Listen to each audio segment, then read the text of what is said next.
Homer picked up the fatty meat with tongs. The meat miraculously disappeared all of a sudden. When Marge came behind him, Homer yanked the meat to the front. As Marge drew closer and closer, Homer could only turn off the lights. And I'll just fold this old sweaty blanket and put it in the closet.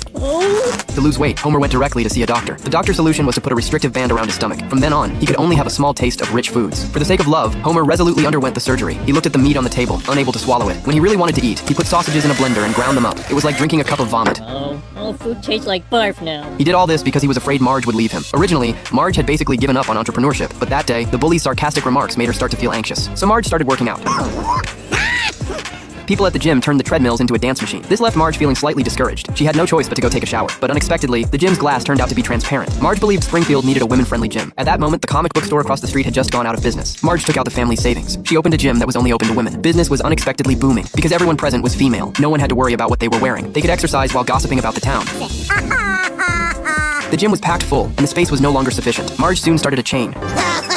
Her wealth went on a roller coaster ride. Marge's photo even appeared on various financial magazine covers. She was even invited to be a guest on talk shows. Seeing Marge so successful, Homer was afraid Marge would abandon him. Homer didn't choose self-improvement. Instead, he impulsively underwent gastric band surgery to lose weight. By the time Homer appeared again, all of Springfield was shocked. He had a slim waist, broad shoulders, and was strong and powerful. He had dozens of abdominal muscles. His jet black hair stood on his head like steel nails. He's a monster! Pitchforks, everyone! Monster! Monster! Homer had no choice but to kidnap his beloved Marge. I'm way too successful for you now. I'm getting me a trophy husband.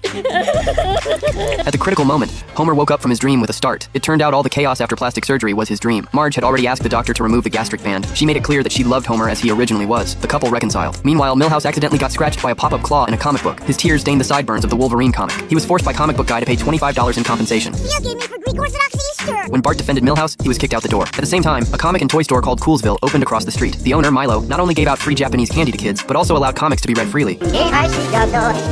He instantly attracted all the young customers. Coolsville's popularity exploded. He even invited renowned comic book authors like Alan Moore and Dan Close to hold signing events. Comic Book Guy was extremely jealous. He tried to sabotage his competitor's business. First, he exposed that Milo had a girlfriend. Then he tried to bribe kids with Japanese weapons. Sell weapons of the Orient to children?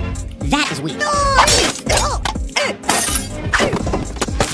But he was accused of selling dangerous items to minors. Eventually, he lost emotional control. He wanted to use weapons to destroy Coolsville. Instead, he was subdued by the muscles revealed when the three authors took off their shirts. How do you like this punchline?